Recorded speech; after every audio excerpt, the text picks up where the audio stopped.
In the summer of 2016, I was working on location in London, doing a number of sketchbook studies, including this one of Piccadilly, and I decided to work it up into a slightly larger watercolour on an arch watercolour block. Having drawn out the scene quite simply in pencil, I've worked some water over the whole sheet of paper, which is going to allow the first wash of cadmium lemon and cadmium yellow to flow quite nicely over the page. So I'm moving the brush in the direction of the sunlight bursting across the top of the buildings and falling onto the street, keeping the brush marks very lively and fresh and allowing the paint to merge quite fluidly into the water which was applied earlier.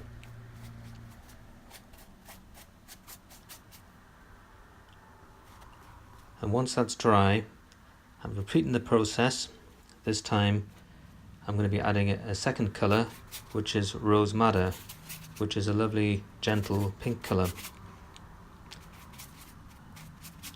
And even though the paint does look quite strong in certain areas, like that bottom right hand corner, by the time the paint dries it will dry quite light, and once I put the darker colours on top, the pink will become very much subsidiary, but will act as a lovely warm colour to the base of the subject.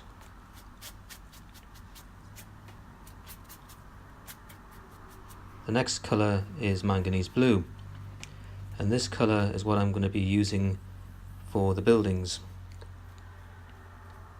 Using a slightly smaller brush, just working across the page, defining the edges of the buildings and picking out certain architectural features as I move the manganese blue across the page. Again though, I'm not keeping the colour too detailed. I'm just picking out certain areas in certain places to keep everything looking fresh and lively, and to retain the spontaneity of the sketchbook study that was painted on location.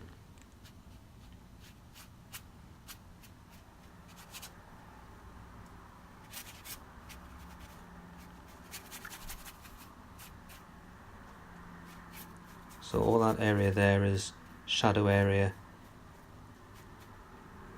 caused by the sun being behind the buildings.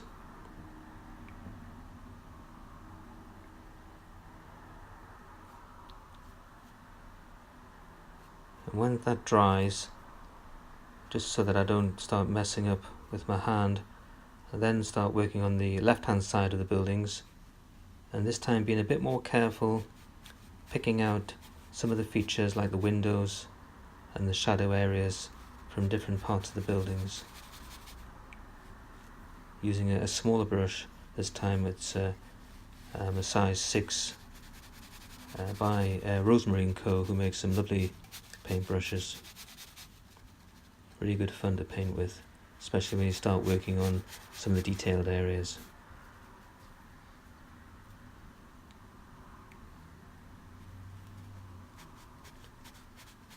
Once again, I'm not getting too niggly or too fiddly with the brush marks.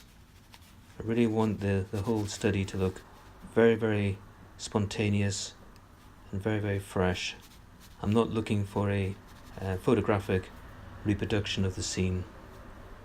I'm wanting it to look very much as though it's inspired by the sketchbook study. Once that's dry, the next stage is to have some fun painting the figures. So I've mixed up a dark colour, probably a mix of Payne's grey, a little bit of purple, a little bit of Van Dyke brown, and maybe even a touch of lamp black.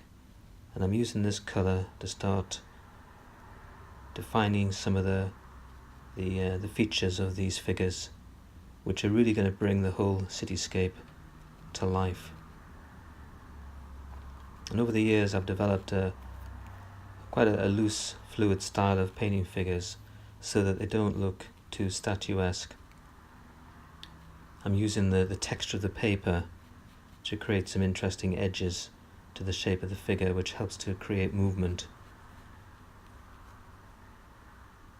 And then just a touch of red for the carrier bag that this lady is carrying.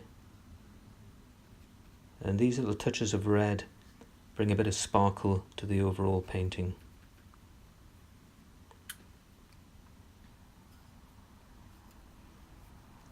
And then just another colour being introduced here, slightly lighter flesh colour in places. Very careful not to get too detailed and intricate, just enough detail to create authenticity to the figures.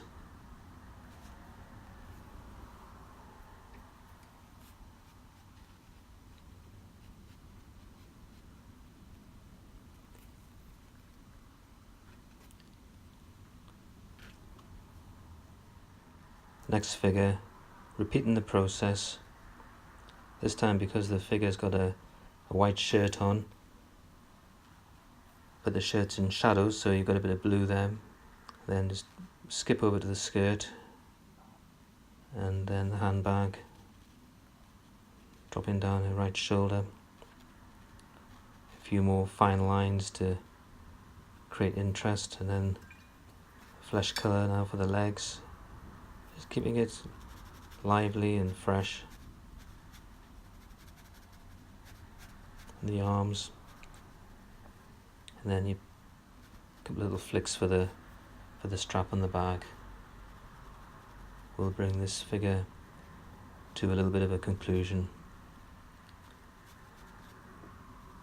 By the time you start filling the entire street scene with figures like this, it really does start to look like a hustling, bustling street scene, which is a characteristic of Piccadilly on an afternoon. Then in the distance, we've got a few really small figures in comparison to the foreground ones, so the detail isn't there, almost like blobs of colour. Just a few little flicks, and then maybe a touch of rose madder for a bit more interest for that figure there.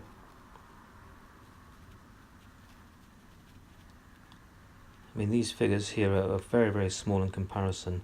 They're only a few millimeters high.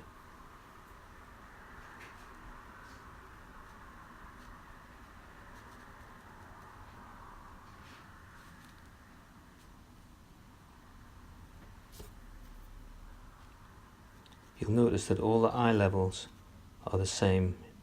So I'm taking an imaginary line right the way through the heads because they're all on that same eye level. So this is the scene. You can compare it to the watercolour sketch painted on location, which had that touch of red with the a telephone box.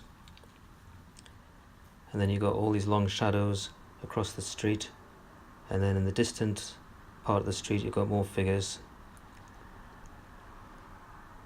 So you can see that overall effect of lots and lots of figures on that street scene of Piccadilly.